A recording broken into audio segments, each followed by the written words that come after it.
Question number 82. Yogesh and Naresh are partners sharing profits in the ratio of 3:2. They admit Ramesh for 1/3 share for on 1st April 2019 and also decide to share future profits equally. Future profit by equally बांटेंगे ये लोग. Balance sheet of the firm is given as follows. Yogesh Naresh capital account current account दिया हुआ है, मतलब यहाँ पे capital fix है. एम्प्लॉय प्रोविडेंट फंड, ये बैलेंस शीट छोड़ो, बैलेंस शीट की बात बाद में करेंगे. He'll bring 5,000 as his capital. His share of goodwill is valid 1 lakh, but he is unable to bring cash for his share of goodwill. It is agreed to debit the amount to his current account. जो goodwill का पैसा हमने इसे लेना है वो उसके हम करंट अकाउंट में डाल देंगे, करंट अकाउंट से ले लेंगे.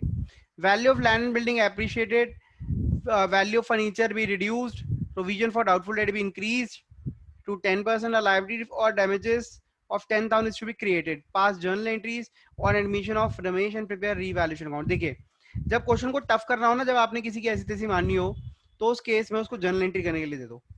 क्योंकि अकाउंट बनाना आसान लगता है बच्चों को, जर्नल एंट्री मुश्किल लगती है.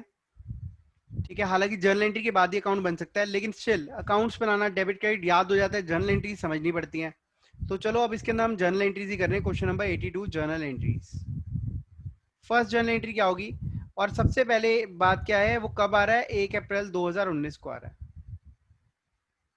तो हमारी जर्नल एंट्री कब से शुरू है, 1 अप्रैल 2019 से शुरू है. और पहली एंट्री होगी कैश. कैश है, बैंक है, कैश भी है, बैंक भी है. कैश अकाउंट डेबिट टू, नए पार्टनर का नाम क्या है, नए पार्टनर का नाम है क्या है भाई, योगेश, रमेश, रमेश कैपिटल, रमेश कैपिटल. इसने अपनी कैपिटल के लिए कितना पैसा दे दिया, 5 लाख. ठीक है, तो यहाँ नरेशन आ जाएगी, बीइंग कैपिटल इंट्रोड्यूस्ड. 1/4/2019 को गुडविल की एडजस्टमेंट करनी है. गुडविल की एडजस्टमेंट क्या होगी, रमेश के करंट अकाउंट को हम डेबिट करेंगे. Ramesh current account debit. ठीक है, अब हमने करना क्या है, गेनिंग टू सैक्रिफाइसिंग की एंट्री होती है ना यहाँ पर. अब यहाँ वर्किंग्स कर लेते हैं साइड में. देखिए, पुराने पार्टनर्स में सैक्रिफाइसिंग कौन है, योगेश या नरेश. इनका ओल्ड रेशियो इसका था 3/5 और इसका था 2/5. अब हो गया 1/3 और 1/3. 9 minus 5/15, this is 4/15, and 6 minus 5/15, this is 1/15. तो 4:1 का सैक्रिफाइसिंग रेशियो आ गया. अब देखिए, वो कह रहे हैं गुडविल की जो वैल्यू लगाई है वो 1 लाख लगाई है. 1 लाख के अंदर 1/3, 1 मिनट, हाँ जी, ये share of goodwill is valued 1 lakh. Okay, वो कह रहा है उसका जो शेयर है वो 1 लाख वैल्यू करा गया. मुझे लगा था गुडविल वैल्यू करेगी 1 लाख, उसका जो शेयर है 1 लाख वैल्यू करा गया. और ये पैसा योगेश के करंट अकाउंट में और नरेश के करंट अकाउंट में ट्रांसफर कर दिया जाएगा, क्योंकि कैपिटल फिक्स है, करंट अकाउंट गिवन है. किस रेशियो में, 4:1. तो ये आ जाएगा 80,000 और 20,000. ये हमारी एडजस्टमेंट फॉर गुडविल है.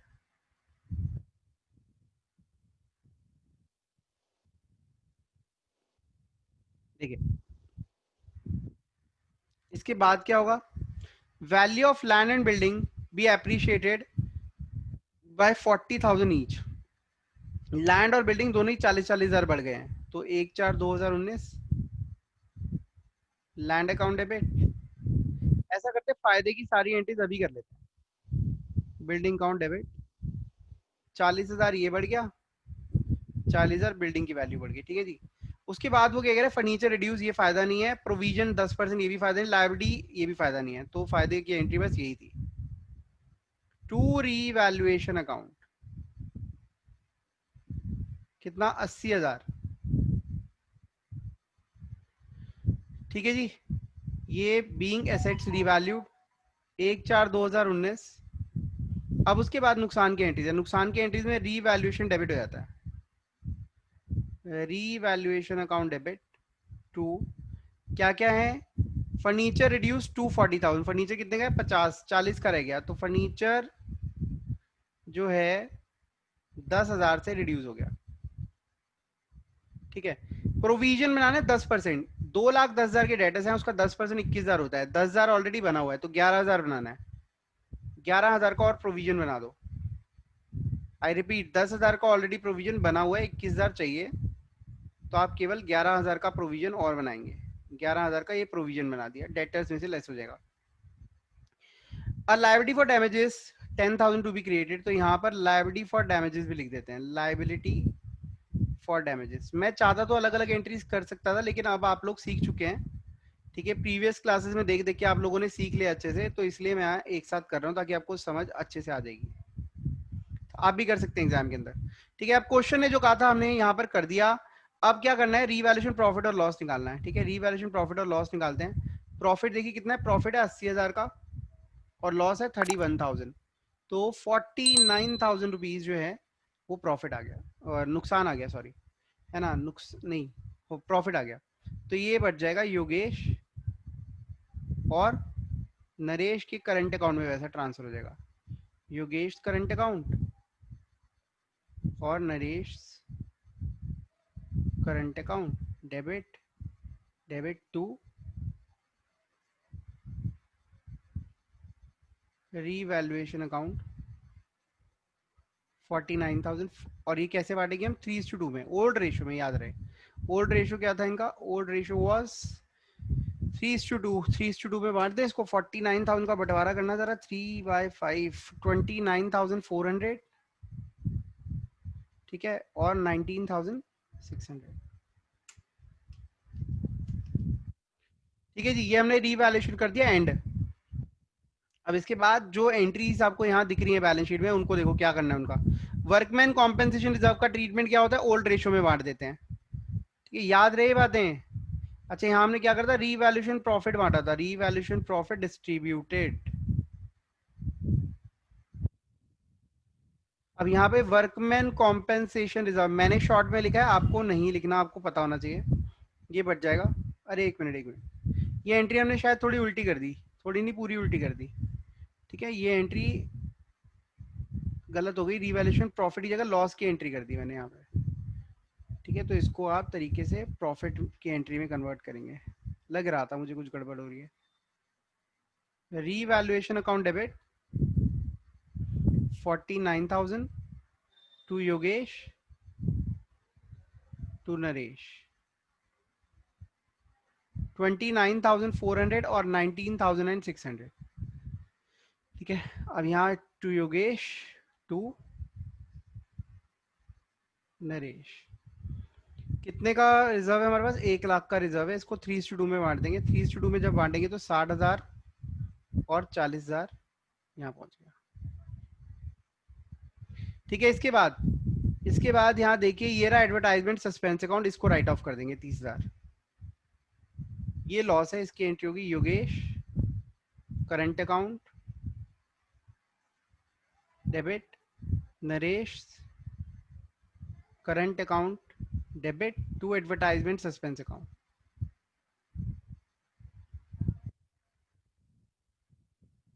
30,000, इसको राइट ऑफ करेंगे 3:2 में, तो आ जाएगा 5, 6, 6, 3, 18, 18,000 और 12,000, ठीक है।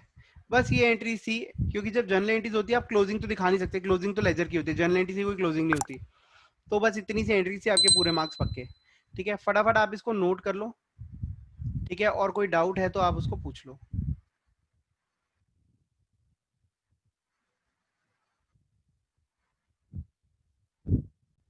देखिए, चैप्टर नंबर 6, रिटायरमेंट और डेथ ऑफ अ पार्टनर, सबसे ज्यादा इंपॉर्टेंट बात, ये भी रिकॉन्स्टिट्यूशन का ही हिस्सा है।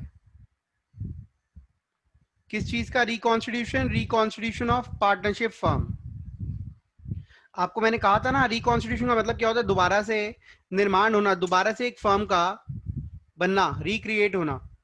तो in that case old agreement has been torn and new agreement बनता है जब भी कोई पार्टनर जा रहा है, ठीक है। एक तो फर्म से जा रहा है, एक हमेशा के लिए दुनिया छोड़ के जा रहा है। दोनों में से कोई भी केसेस के अंदर हमारा एग्रीमेंट जो ओल्ड पार्टनरशिप डीड होती है वो फाड़ कर हम न्यू पार्टनरशिप डीड बनाते हैं, ठीक है।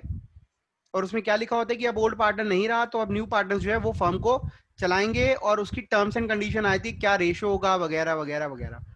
ठीक है, तो इसके अंदर वही एडजस्टमेंट्स आ जाएंगी जो रिकॉन्स्टिट्यूशन की कॉमन एडजस्टमेंट है। Adjustment number 1, that is profit sharing ratio. आपका प्रॉफिट शेयरिंग रेशो बदलेगा, ठीक है। जैसे न्यू एडमिशन की वजह से ओल्ड पार्टनर्स को सैक्रिफाइस होता है, तो रिटायरमेंट और डेथ की वजह से, ठीक है, रिमेनिंग पार्टनर्स को फायदा हो जाता है। वो हम शायद कर चुके हैं थोड़ा बहुत, नहीं तो हम इसके अंदर क्वेश्चंस करेंगे। Adjustment number 2 is treatment of old reserves और प्रॉफिट्स एंड लॉसेस। इनका ट्रीटमेंट आप भली बात ही जानते हैं। इसको हम हमेशा से ओल्ड प्रॉफिट शेयरिंग रेशो में बांटते आए थे, आज भी हम ओल्ड प्रॉफिट शेयरिंग रेशो में ही बांटेंगे, कुछ नया नहीं है, not even a single bit. और अगर नहीं बांटेंगे तो प्रॉफिट्स के लिए एंट्री क्या होती है, गेनिंग टू सैक्रिफाइसिंग, अगर आप उसे बांट नहीं सकते तो, या बांटना चाहते नहीं। और लॉस के लिए एंट्री क्या होती है, sacrificing to gaining. Adjustment number 3,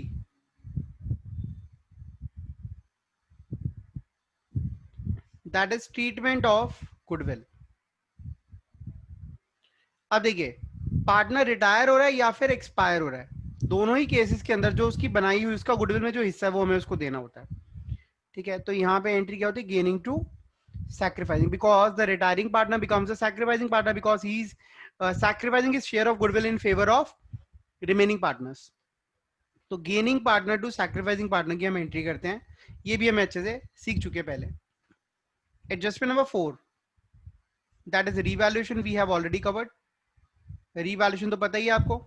revaluation के अंदर प्रॉफिट या लॉस को ओल्ड प्रॉफिट शेयरिंग रेशियो में बांट दिया जाता है, और अगर ना बांटो तो रीवैल्यूएशन प्रॉफिट की एंट्री होती है गेनिंग टू सैक्रिफाइसिंग। अगर ना बांटो मतलब रीवैल्यूएशन करो लेकिन प्रॉफिट या लॉस हम ओल्ड वैल्यूज को ही दिखाते हैं बैलेंस शीट में, तो हम प्रॉफिट या लॉस बांटते नहीं है, उसकी एडजस्टमेंट करते हैं गेनिंग टू सैक्रिफाइसिंग या फिर सैक्रिफाइसिंग टू गेनिंग। सेम, बिल्कुल सेम है। हालांकि रिकॉन्स्टिट्यूशन में ही सब कुछ सेम है, लेकिन इस चैप्टर में इसकी एप्लीकेशन सिखाऊंगा आपको। Adjustment number 5 is adjustment of Capitals. ये एक लौता टॉपिक था जिसकी एडजस्टमेंट थोड़ी सी अलग होती है इस चैप्टर में, लेकिन अफसोस ये बात है नए कोर्स के अंदर तो ये है नहीं, लेकिन एक आधा क्वेश्चन हम इसका भी जरूर करेंगे क्योंकि हमने admission of a new partner में भी इसका एक आधा क्वेश्चन करा है, ठीक है। This was a overview of full retirement और death of a partner. Start हम करेंगे नेक्स्ट क्लास से, ठीक है। नेक्स्ट क्लास कब है, कल ही है हमारी नेक्स्ट क्लास। कल क्या डेट है, 26 अगस्त 2020, ठीक है। तो कल ही हमारी क्लास है, कल ये स्टार्ट करेंगे।